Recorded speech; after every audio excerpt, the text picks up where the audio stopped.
My name is David Blancas, and this screencast will review word processing and productivity tools.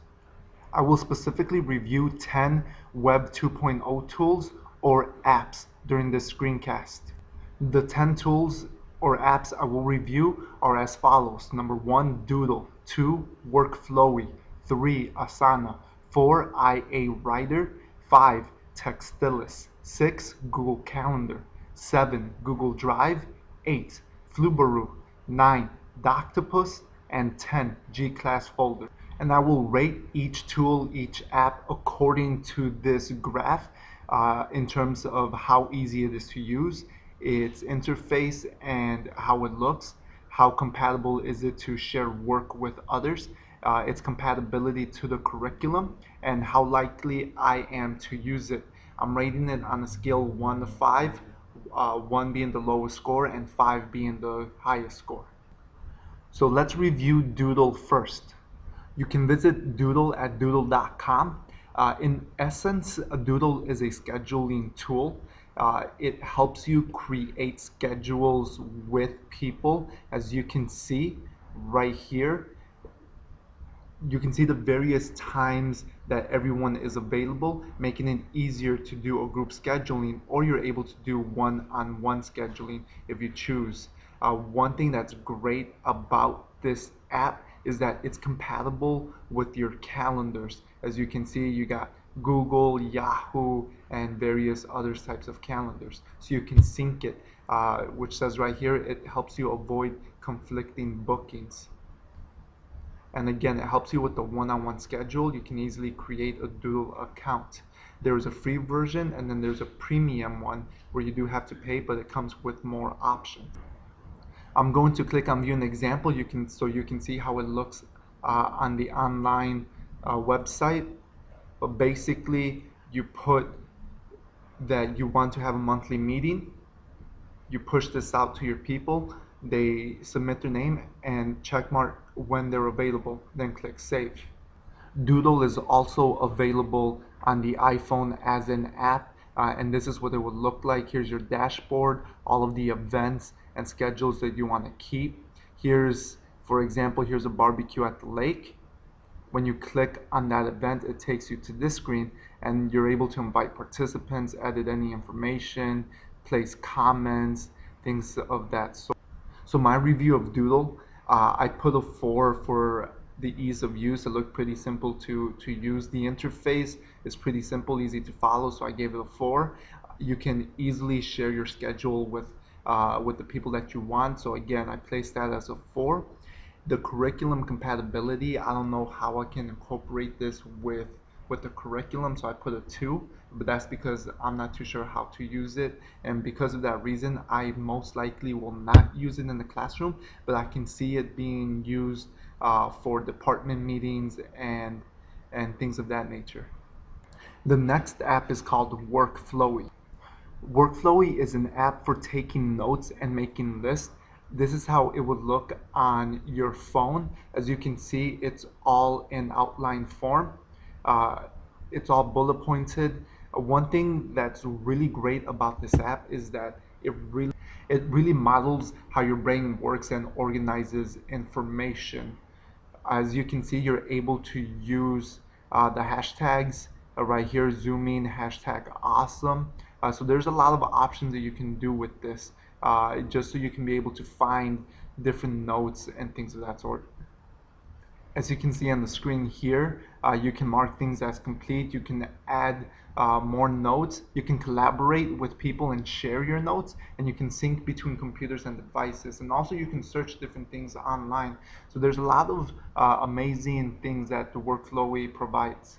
So my review of Workflowy, it's really easy to use. Its interface, it's pretty simple, so I gave that a 4. You can collaborate, I gave that a 4. The curriculum compatibility, it's very versatile, so you can use it in virtually any type of content, so I gave that a 4. Likely to use it, I gave it a 3, mostly because in mathematics, I most likely won't be using this app and using other types of methods. But I can see an English teacher most likely to use it because it's easy to write an outline for a research paper or a rough draft of something. Now let's review Asana. Asana is an app for organizing people and sending tasks when working on a group project. So this is what it looks like on the phone. As you can see, this is Jackie's awesome company tasks. So these are the tasks that she has to do, upcoming tasks, so it keeps everything pretty much organized. And she's able to write in a new task, projects, due dates. So we're able to do plenty of things with this app.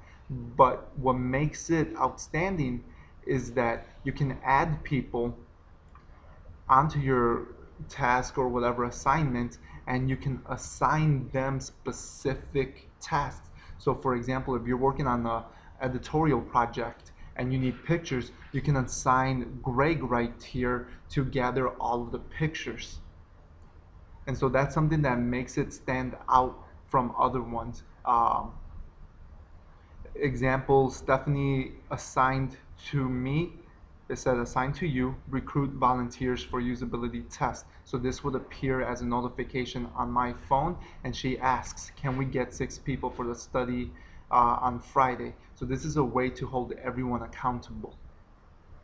And I mentioned that Asana provides you with a notification on your phone, and this is what it would look like. Asana, get new image. And it was assigned to me by Kenny Van Zandt. So my review is as follows. It's easy to use, so I gave it the interface, I gave it a 4. You can easily share work with others, so I gave that a 5. A lot of schools, a lot of the curriculums require group work, so this is a perfect app for that, so I gave it a 5. For me, likely to use it, I do a lot of group work. It's one of my styles, so most likely I gave it a 4. Most likely we'll use it. Now let's review IA Writer.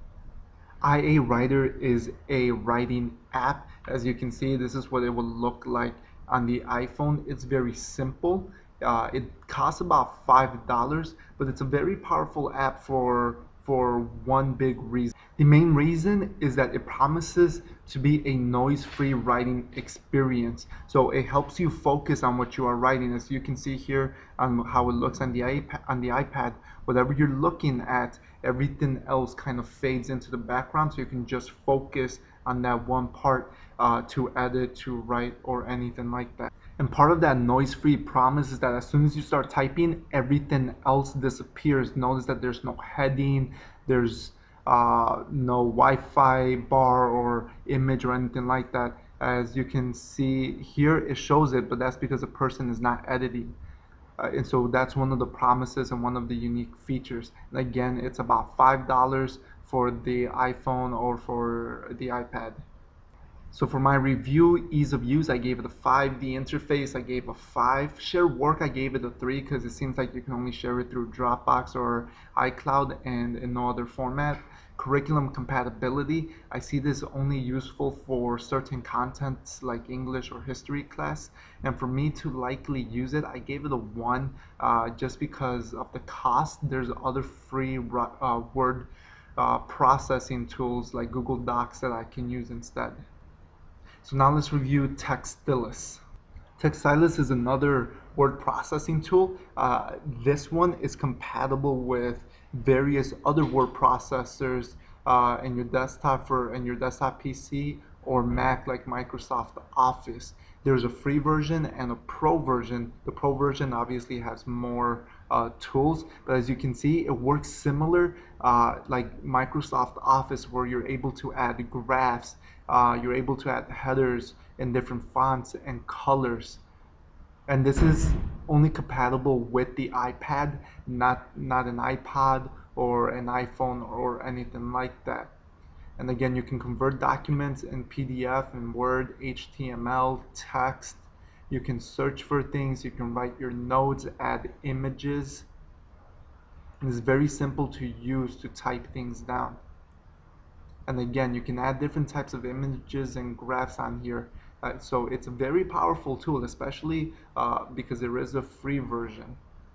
So for my review, ease of use, I gave it a 4. The interface, I gave a 5. The share work, I didn't see an option to share work with others, so I gave that a 1. Curriculum compatibility, You can use this for various content, so I gave that a 4. Likely to use it though, just because it's specifically on the iPad and I don't currently own an iPad or don't see my students having some iPads, I gave it a 1.